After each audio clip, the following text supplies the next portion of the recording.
मैं डॉक्टर मानसी मौर्य आप सभी का मौर्य पब्लिकेशन में स्वागत करती हूँ। तो आज का हमारा टॉपिक है नाड़ी परीक्षण। बहुत बार जब भी हम किसी व्यक्ति के पास जाते हैं तो सबसे पहली चीज वो क्या करते हैं, वो आपकी नाड़ी देखते हैं। तो ऐसा क्या राज है नाड़ी परीक्षण में कि कोई भी वैद्य सबसे पहले आपकी नाड़ी को छूते ही समझ जाता है कि किस ऑर्गन में डिफिकल्टी है, कौन सी चीज किस तरीके से काम कर रही है। सेकेंडली, बहुत बार ऐसा होता है कि हम जानते हैं कि आयुर्वेद का जो इन्फ्लूशन है बहुत साल पहले हुआ है, लेकिन उस जमाने में यूएसजी, एक्सरे आदि ऐसी सारी चीजें नहीं हुआ करती थी। डायग्नोस्टिक टूल की कमी के बावजूद जो हमारे वैद्य हैं वो प्रॉपर डायग्नोसिस करते थे, प्रॉपर लाइन ऑफ ट्रीटमेंट देते थे। तो उसके पीछे का रीजन क्या है? क्या नाड़ी परीक्षण वो चीज है जिसके वजह से या उसकी सहायता से वो प्रॉपर डायग्नोसिस कर पाते थे? तो इन्हीं सारी चीजों से रिलेटेड आज हम कुछ सवालों के जवाब यहाँ पे हम फेमस नाड़ी गुरु सर डॉक्टर संजय साचर सर से मिलेंगे और उनसे जानेंगे।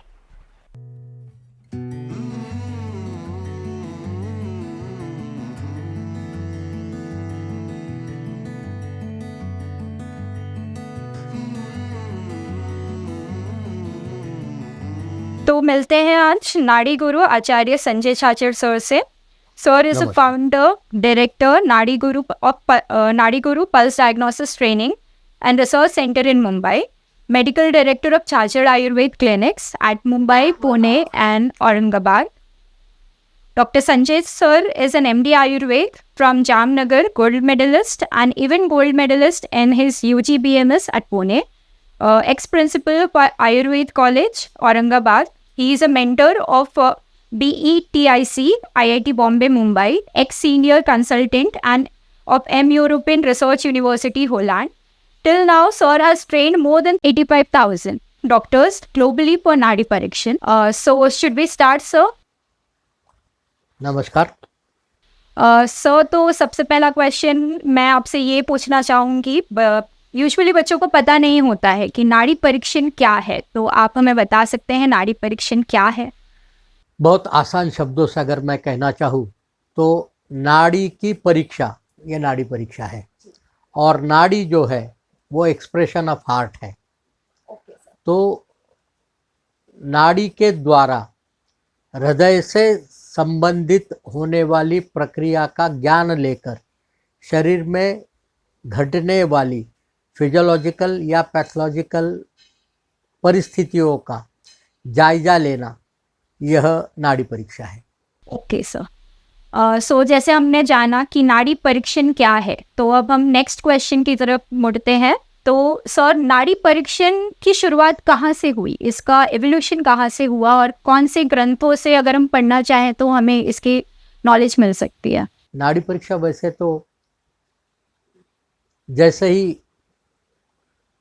आदमी की उत्पत्ति हुई इस दुनिया में और उन्होंने अपने बारे में जानना शुरू किया, तो सबसे पहले उनकी जानकारी यह धड़कने वाली चीज़ पर गई, क्योंकि यह धड़कने वाली चीज़ जो है वही हमारे जीवित होने का लक्षण है।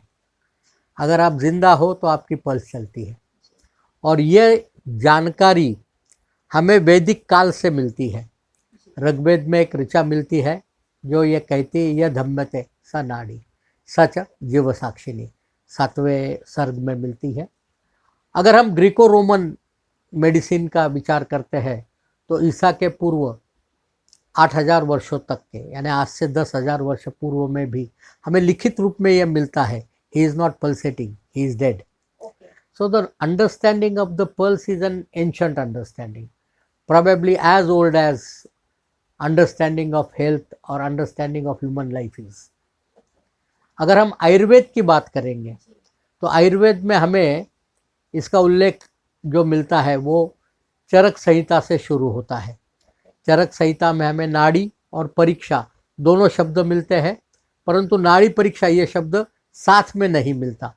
हमें मिलता है एक ऐसी दूसरा शब्द जिसका ज्ञान है स्पर्श विज्ञान, जो हमें, अगर आप चरक संहिता की बात करेंगे तो चरक सूत्र स्थान 30, चरक इंद्रिय स्थान 3, चरक विमान स्थान 5, चरक सिद्धि स्थान 9, इन चारों स्थानों को अगर हम एक जगह पर लेकर पढ़ेंगे तो हमें ध्यान में आएगा कि नाड़ी परीक्षा के संबंधित सभी नियमों का वर्णन स्पर्श विज्ञान के रूप में, परिमृशनीय इंद्रिय के रूप में, जो लक्षण के स्पर्श के द्वारा जाने जाने वाले लक्षण, इनका अध्याय है, वहाँ पर मिलता है। और हमें ये भी मिलता है कि ये जो वहन है ये हृदय से निर्मित होकर हमें दूरस्थ धमनियों में जो स्पंद मिलता है, उस स्पंद का अंदाजा लेकर हम परीक्षा कर सकते हैं और शरीर में घटने वाली रस से लेकर ओज तक की पूरी परिस्थितियों को, गुणात्मक परिवर्तन को समझने का प्रयास कर सकते हैं। यह चरक में बड़ा क्लियरली मेंशन्ड है। परंतु उसके परवर्ती ग्रंथों में अगर हम देखने जाए तो नाड़ी परीक्षा या स्पर्श विज्ञान के बारे में अधिक जानकारी नहीं मिलती।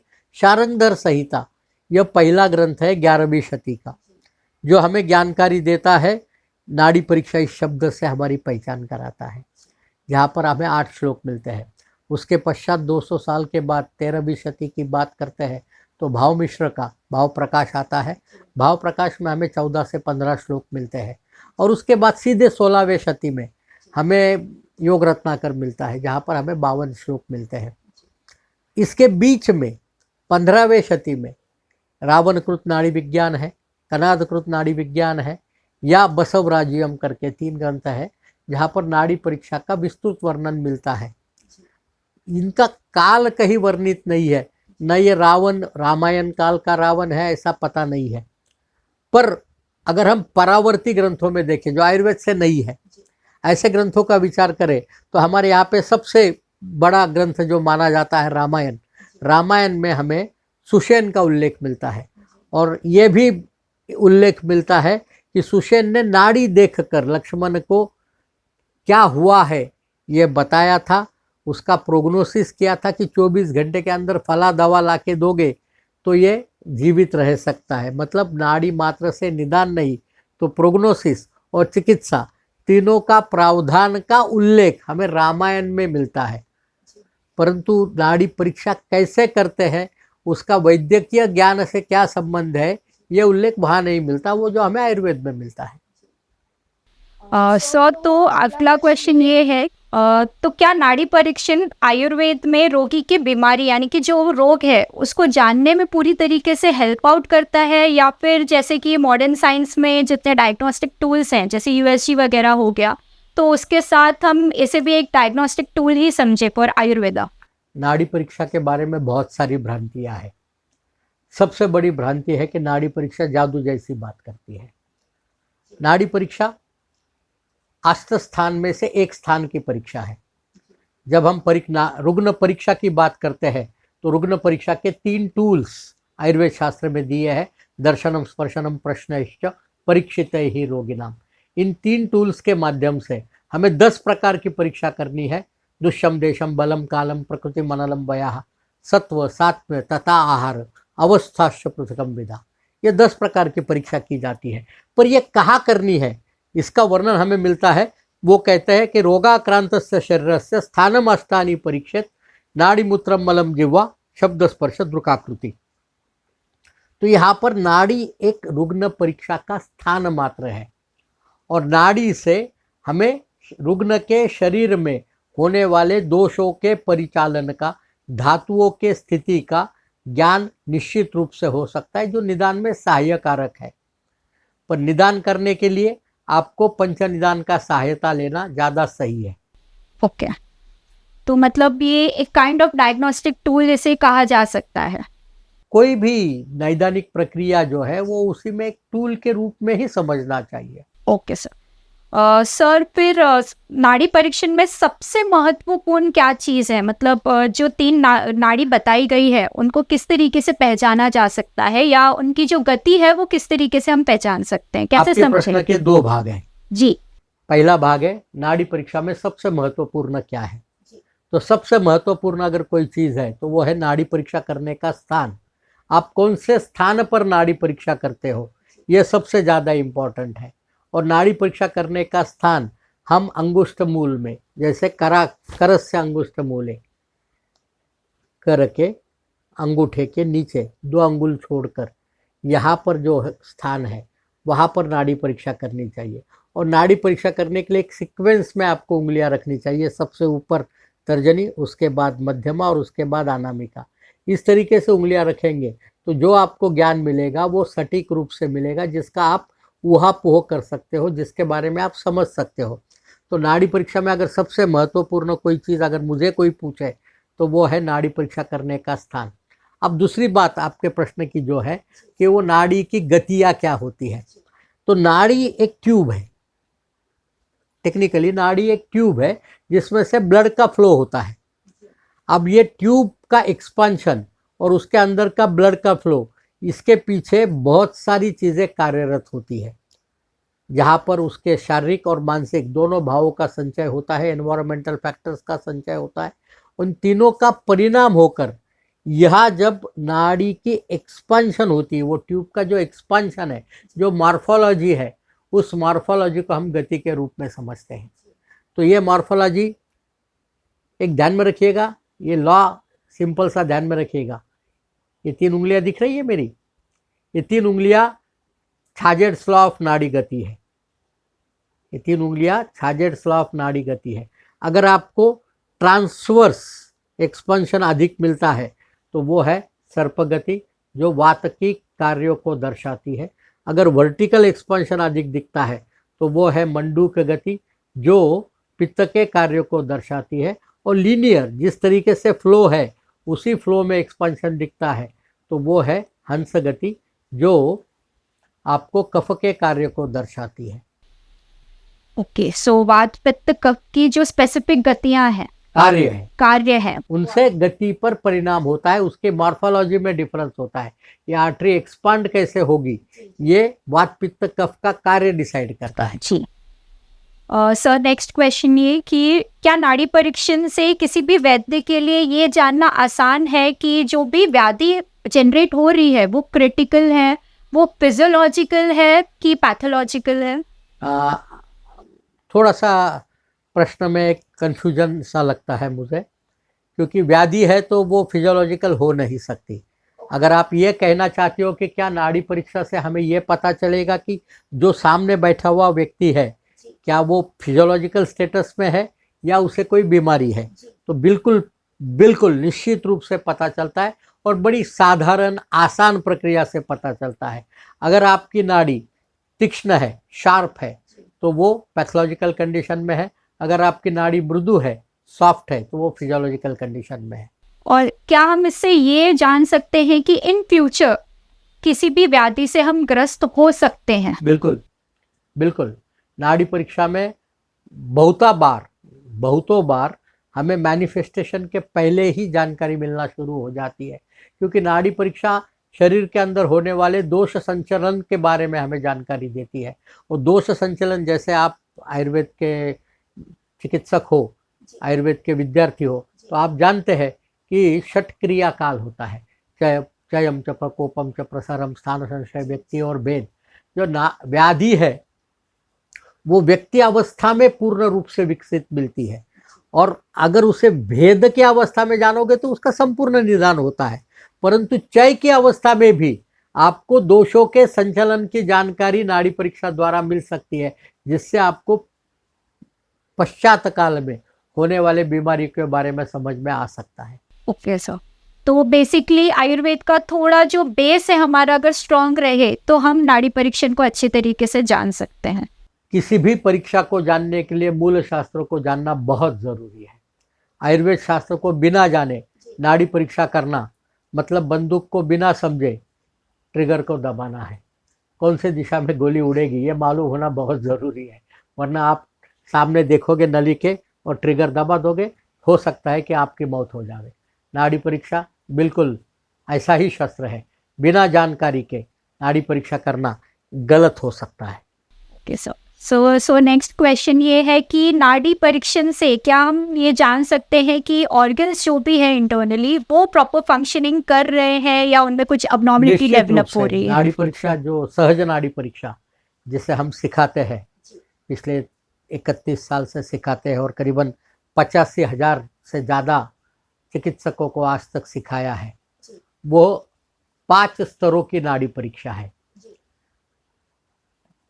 उसमें चौथे स्तर में आपको शरीर के अंदर के अवयवों की जानकारी मिलती है कि कौन सी अवयव में क्या प्रक्रिया हो रही होगी, यह आपको निश्चित रूप से मालूम पड़ता है।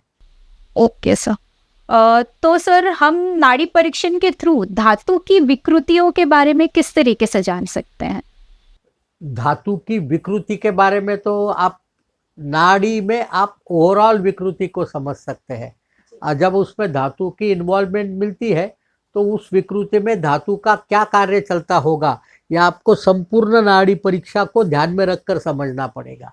धातु विकृति की अलग से नाड़ी कोई नहीं मिलती, धातु की नाड़ी मिलती ज़रूर है, जो हमारा नाड़ी परीक्षा का 5वां लेवल है, जिसको हम धातु लेवल कहते हैं।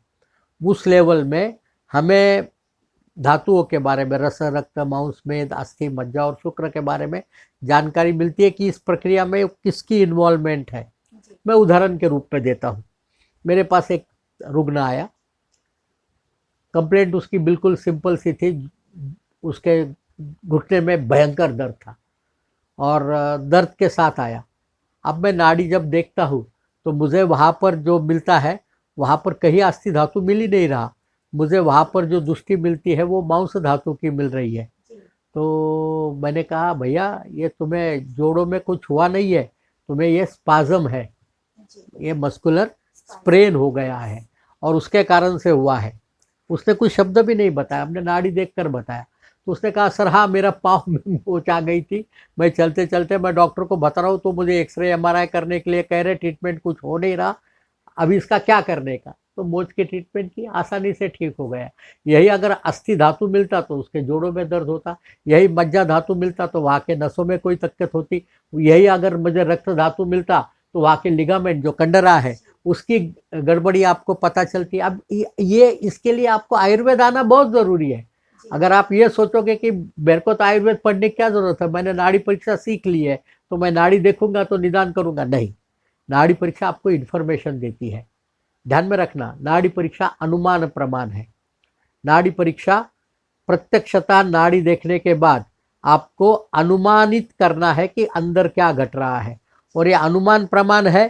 तो अनुमानस्तु खलु तर्क युक्ति अपेक्षया, आपको तर्क और युक्ति दोनों की जरूरत पड़ेगी।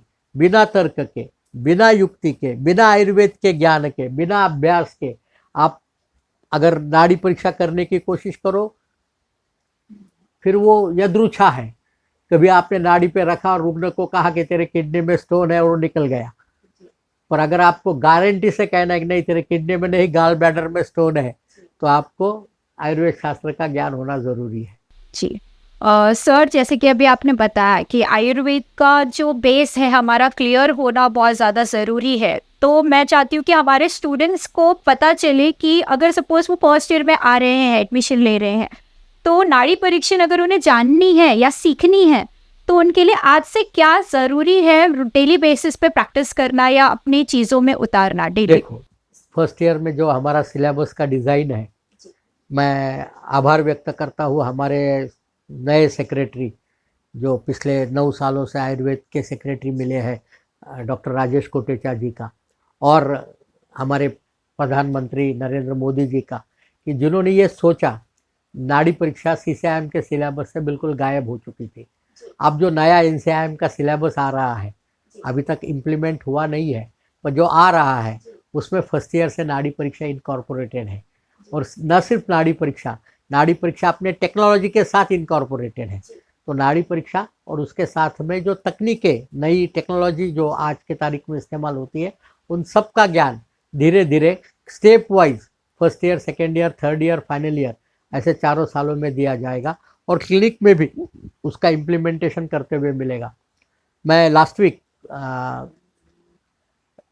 Regional research institute of Unani medicine Srinagar में था, तो वहाँ के जो आयुष का केस पेपर है ऑनलाइन, उसमें हमने देखा कि सबसे पहला टॉपिक जो है वो नाड़ी, हर नाड़ी के सब टाइप्स और हर नाड़ी के कॉम्बिनेशन टाइप्स, ये पहला एंट्री पॉइंट है। और मुझे लगता है कि आयुर्वेद का जब ये अब जो गवर्नमेंट ऑफ इंडिया एनआईसी से जो आयुष द्वारा आयुर्वेद का केस पेपर आने वाला है, उसमें भी नाड़ी की प्रधानता होगी।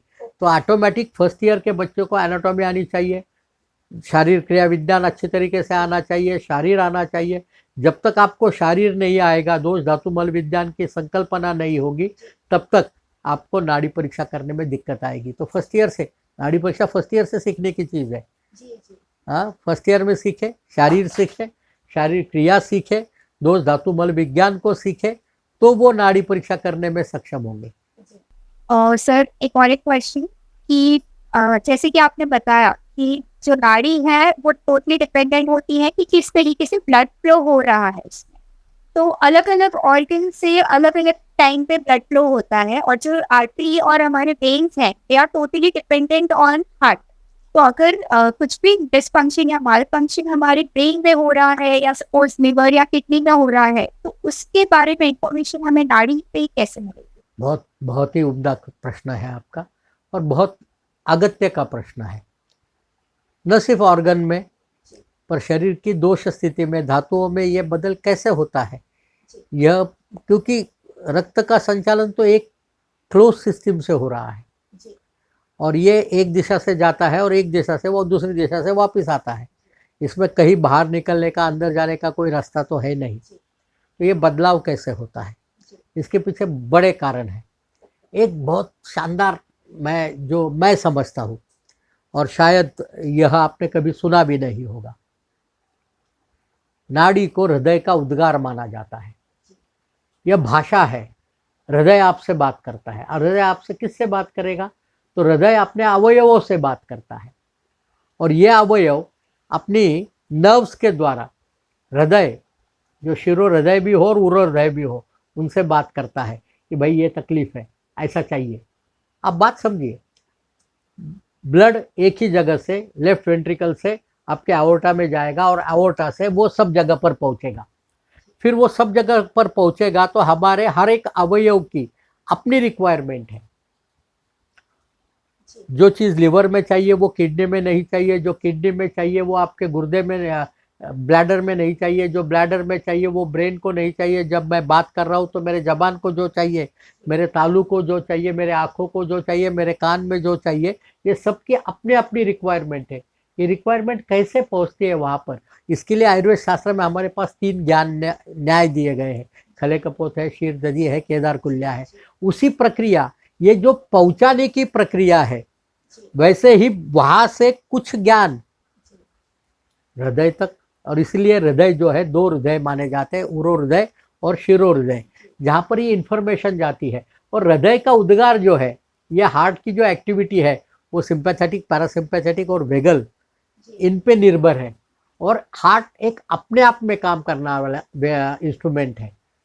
उसका जो साइनोआर्ट्रियल नोड है, एट्रोवेंट्रिकुलर नोड है, वो अपने आप में एक इलेक्ट्रिकल करंट क्रिएट करती है जो कॉन्ट्रैक्शन में मदद करती है, और ये कंट्रोल्ड है सिंपैथेटिक, पैरासिम्पैथेटिक और वेगस से।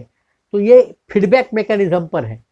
तो हमारे ये जो बात है, ये भाषा है। नाड़ी जो है वो भाषा है हृदय के अवयवों के साथ के संवाद की। हृदय से अवयवों को जो संवाद है, अरे नहीं ऐसा नहीं करना चाहिए। आपका बच्चा अगर है छोटा और वो अगर आग में हाथ डालता है तो आप क्या करते हैं? चिल्लाते, रुक, जलेगा। वैसे ही हृदय को बताना है, नहीं तुम्हारे वहां पर दिक्कत है, स्टोन है, रुको, आपका जो फूड ले रहे हो उसमें से ये चीज नहीं लो, ये लो। ये बताने की जो प्रक्रिया है, जो भाषा होगी, वो बताएगा कैसे? हृदय का बताने का तरीका एक ही है, स्पंद। और ये स्पंद जो है वो है नाड़ी, और उसी का परीक्षण करके हम जान सकते हैं कि यहाँ ये गड़बड़ हो रही है। नाड़ी किसी भी भाषा जो है, आज हम आपसे बात कर रहे हैं, आज हमारी भाषा में 2 भाषा का मिश्रण आपने सुना। Sometime I speak in English, sometime I am speaking in Hindi. जब हिंदी बात करते हैं तो हिंदी के शब्द, अल्फाज अलग अलग है, हिंदी का व्याकरण अलग अलग है। मैं जब अंग्रेजी शब्दों का प्रयोग करता हूँ तो अंग्रेजी के वॉवेल्स अलग है, उसके स्वर अलग है, व्यंजन अलग है, और इनका ग्रामर अलग है। तो हम अगर स्वर, व्यंजन और ग्रामर को समझ ले तो किसी भी भाषा को समझना आसान है। जिसको बोलते सुनते नहीं आता वो कैसे कम्युनिकेट करते हैं? तो वो उनकी भाषा हो गई। वैसे ही हृदय की भाषा है अवयवों के साथ, वो स्पंद के रूप में है, जो ब्रेल में पढ़ते हैं। जिनको दिखता नहीं है वो हाथ उंगलियां घुमाते हैं और वो बड़े मजे से किताब पढ़ लेते हैं। वैसे ही हम नाड़ी पे उंगलियां रखकर वो भाषा जो नाड़ी कम्युनिकेट करना चाहती है ऑर्गन को, उसको समझने का प्रयास करते हैं। बहुत उम्दा प्रश्न, और इसी प्रश्न में नाड़ी परीक्षा छुपी हुई है रादर। तो ये एक दिन का नहीं है, मतलब इस स्पर्श को समझने के लिए आपको डेली बेसिस पे प्रैक्टिस लगेगी कि कैसे एक नाड़ी दूसरी नाड़ी से अलग होती आप स्कूल गई है? है। निश्चित रूप से गई है। तो जिस दिन गई उस दिन आयुर्वेद पढ़ा आपने? उस दिन क्या पढ़ा आपने? एबीसीडी से स्टार्ट किया। वही एबीसीडी से स्टार्ट करना है। पहले तो एबीसीडी सीखो। किसी भी भाषा को सीखने के लिए उसके अल्फाबेट सीखना जरूरी होता है, उसके ग्रामर को सीखना जरूरी होता है, अल्फाबेट के अरेंजमेंट को सीखना जरूरी होता है। इतना सीख लिया, फिर आप भले इंजीनियर बनना चाहो तो इंजीनियर बनो, डॉक्टर बनना चाहो तो डॉक्टर बनो, चार्टर्ड अकाउंटेंट बनना चाहो तो चार्टर्ड अकाउंटेंट बनो, साइंटिस्ट बनना चाहो तो साइंटिस्ट बनो, आप आर्टिस्ट बनना चाहो तो आर्टिस्ट बनो, जो मर्जी बनना चाहो बन सकते हो, पर आपको अल्फाबेट सारा जरूरी है। नाड़ी परीक्षा से जितनी मर्जी चाहे आप ज्ञान एक्सट्रैक्ट करो, अल्फाबेट सीखना जरूरी है। और नाड़ी के अल्फाबेट बहुत थोड़े से हैं, नाड़ी के अल्फाबेट बहुत थोड़े से हैं। वो अल्फाबेट्स अगर आप समझ लिए, उसके ग्रामर को समझ लिए, और उसको ज़्यादा समय नहीं लगता। अगर आप अभ्यास करना चाहते हो, अगर आपको आयुर्वेद का बेसिक ज्ञान है, तो नाड़ी परीक्षा सीखने के लिए मैंने जो सीखा था 2 घंटे में, मैं जो सिखाता हूँ वो 5-6 घंटे में, इनिशियल इंट्रोडक्शन। और बाकी तो फिर अभ्यास है। और अभ्यास का मतलब ध्यान में रखना, अभ्यास का मतलब रटना नहीं। भावाभ्यासनम अभ्यासा शीलनम सतत क्रिया। ये सतत क्रिया नहीं है सिर्फ, आप कोल्हू के बैल नहीं हो। शीलनम, उसका अनुशीलन, समझकर, उसके बारे में सोचकर, समझकर, बार बार करना, ये प्रक्रिया अगर आप करते हो तो नाड़ी परीक्षा आपकी है। कोई भी परीक्षा, कोई भी चीज आपकी है। ये नहीं करते हो, आप देखो बड़े गायक है, रियाज करते हैं बचपन से लेके, आपको क्या लगता है ओलंपिक में मेडल जिनको मिलता है, क्या वो एक दिन के प्रयास से मिलता है? नहीं, उसके लिए उनको प्रयास करना पड़ता है। कोई भी चीज, आप यहाँ पर अगर अच्छा रिकॉर्डिंग करना है, आपको प्रयास करना पड़ेगा, समझना पड़ेगा, इंस्ट्रूमेंट जमा करने पड़ेंगे, लाइट्स लगाने पड़ेंगे, आवाज लगाना पड़ेगा, तब जाके बनेगा। नाड़ी परीक्षा भी तो वैसा ही है। कोई भी स्किल सीखना है तो वो उसकी बेसिक रिक्वायरमेंट तो वही रहने वाली है। So moving to the next question, sir. नाड़ी परीक्षण करने का कोई स्पेसिफिक टाइम है कि हमें Ideally- दिन भर में इसी समय पे करना चाहिए, या कुछ खाकर करना चाहिए, या भूखे पेट करना चाहिए?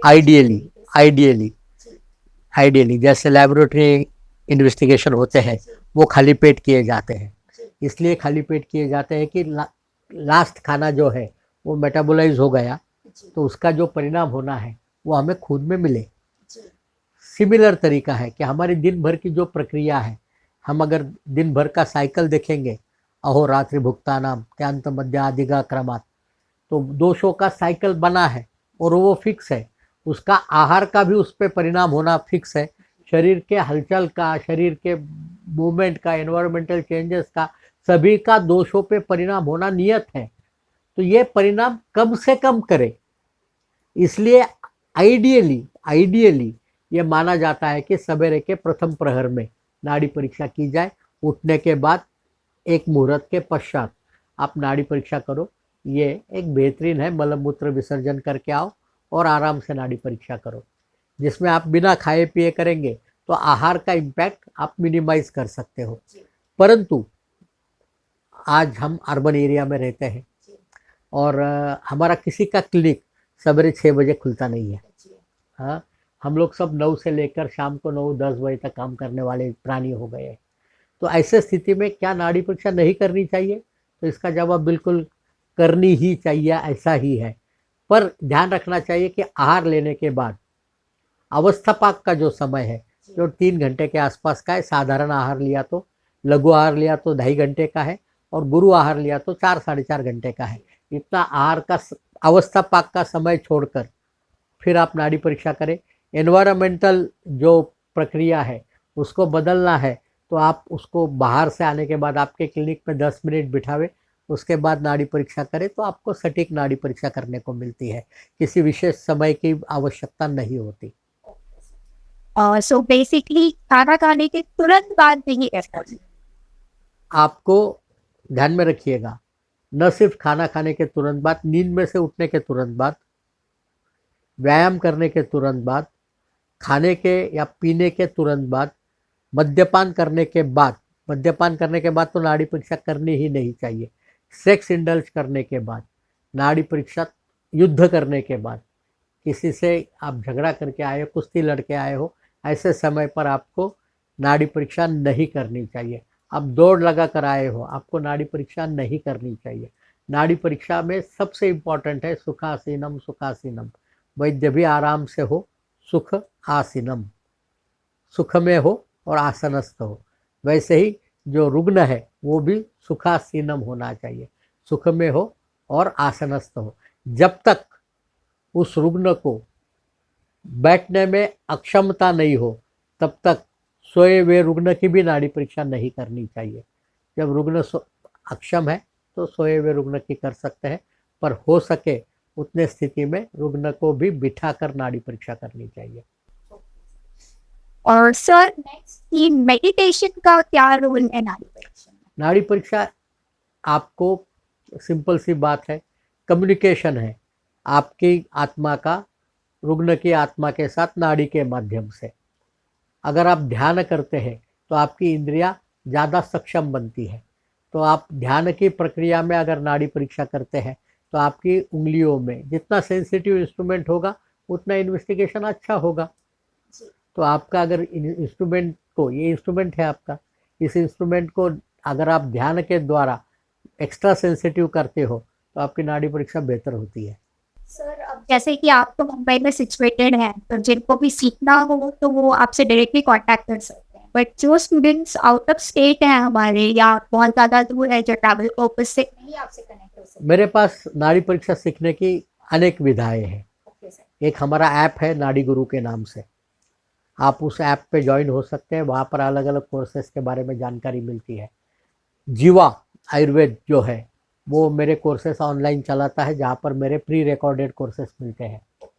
कुछ कोर्सेस हम लाइव ऑनलाइन लेते हैं जो 6 दिन का 1 घंटा रोज होता है। कभी डिपेंड करता है वेरिएंट ऑफ पीरियड्स के साथ, वैरायटी ऑफ थिंग। पर हमारे ऑफलाइन कोर्सेज भी जगह जगह पर होते आए हैं। आज तक मैंने 305 ऑफलाइन कोर्सेज किए हैं। 306 वाला शुक्रवार को औरंगाबाद में है और 306 वाला जालना में है शुक्रवार को, और 307 वाला औरंगाबाद में रविवार को है। अयोध्या में 6 अगस्त को है, चिकमंगलुरु को रहेगा अगस्त के एंड में। तो ये तो पढ़ाने की प्रक्रिया all over India, all over world चलते रहती है। जो लोग ऑनलाइन नहीं आ सकते उनके लिए अगर वो 30 से 40 लोगों का एक ग्रुप बनाते हैं तो उनके यहाँ पर हम वहाँ जाकर भी ऑफलाइन ट्रेनिंग लेते हैं। मेरे यहाँ पर एकेडमी है पूरी, तो इस एकेडमी में भी हम ऑफलाइन कोर्सेस 1 दिन का, 3 दिन का, 7 दिन का, 1 महीने का कोर्सेस चलता है।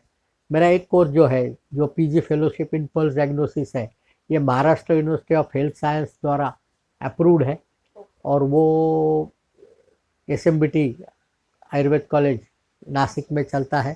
तो जो लोग लंबा कोर्स करना चाहते हैं, पूरी जानकारी लेना चाहते हैं और एक यूनिवर्सिटी सर्टिफिकेट चाहते हैं, उनके लिए ये संभावना है। आने वाले कुछ दिनों में पारुल यूनिवर्सिटी में हमारा शॉर्ट टर्म 3 महीने का कोर्स शुरू हो रहा है। 250 घंटे का एक कोर्स मेरा राजीव गांधी यूनिवर्सिटी में हसन, SDM हसन में शुरू हो रहा है।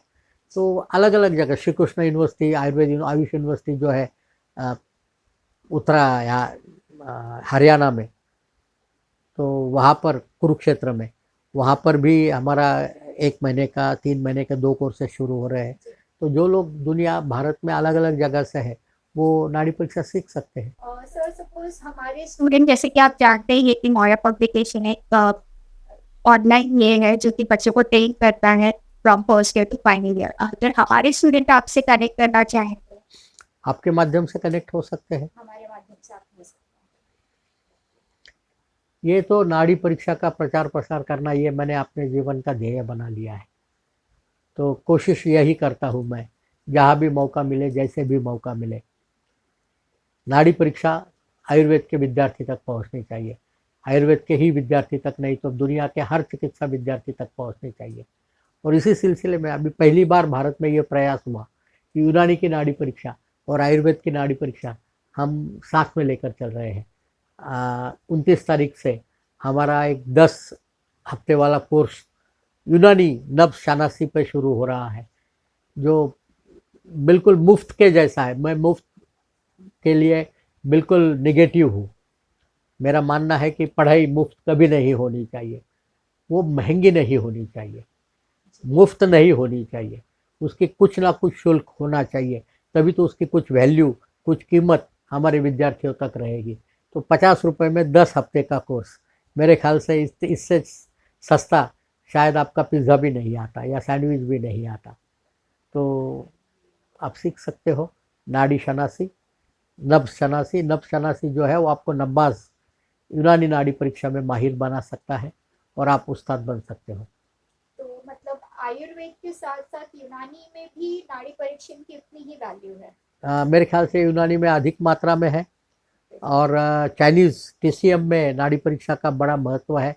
एक्यूपंक्चर नाड़ी एक अलग प्रकार की नाड़ी है, टीसीएम में उसके ऑर्गन डिसीज कॉम्बिनेशन में नाड़ी देखी जाती है। 50 टाइप की नाड़ी वहाँ मानी जाती है। यूनानी में हमें 12 टाइप की नाड़ी और उसके हर एक के 10-10 सब टाइप्स मिलते हैं। नाड़ी के 10 उद्गार वहाँ पर देखने को मिलते हैं। तो सभी तरीके की नाड़ी का अभ्यास करना चाहिए। जिसको नब्बाज बनना है, जिसको नाड़ी वैद्य बनना है, उसने एक शास्त्रम न अद्यात ये चरक का आदेश है। Thank you sir. नमस्कार, thank you so much. Thank you very much. अपना कीमती वक्त हमें देने के लिए। हम आपसे थोड़े ही इसमें जुड़ना पसंद करेंगे। बिल्कुल, आप जब भी आपके विद्यार्थियों को मेरी तरफ से, जब भी आप नाड़ी परीक्षा के बारे में कुछ भी जानना चाहते हो तो आप वर्ग ले सकते हो, लाइव ले सकते हो, ऑफलाइन ले सकते हो, जैसे भी मिलना चाहते हो। हमारे नाड़ी परीक्षा के काफ़ी सारे किताबें हैं, उनका भी आप लाभ ले सकते हैं। मैं नाड़ी परीक्षा सिर्फ मैन्युअली नहीं तो अलग अलग यंत्रों द्वारा भी सिखाता हूँ और मेरा अपना रिसर्च किया हुआ एक सहज नाड़ी यंत्र है जो आपको उपयोग में आ सकता है। मेरे ख्याल से आज के तारीख में भारत में अगर सबसे सस्ता नाड़ी यंत्र है तो वो सहज नाड़ी यंत्र है। मात्र 7,000 रुपये में न सिर्फ नाड़ी परीक्षा परंतु आपके पूरे आयुर्वेद प्रैक्टिस को डिजिटलाइज करने में वो आपकी मदद करता है। आप नाड़ी परीक्षा सीखें, अपने प्रैक्टिस को डिजिटलाइज करिए, अपने प्रैक्टिस को दुनिया के समय के साथ लेके चलिए। आयुर्वेद में हो इसका मतलब आप समय से बाहर हो, ऐसा कतई नहीं है। आपको समय के साथ चलना बहुत ज़रूरी है। आशा करता हूँ कि ये जो छोटी बहुत चर्चा मानसी जी ने मेरे साथ की है उस माध्यम से आप तक नाड़ी परीक्षा क्या होती है और उसको कैसे समझना चाहिए ये बात पहुँची होगी। मैं आपका, मानसी जी का, उनके चैनल का, उनके पब्लिकेशन का तहे दिल से आभार व्यक्त करता हूँ। धन्यवाद। Thank you sir. नमस्कार।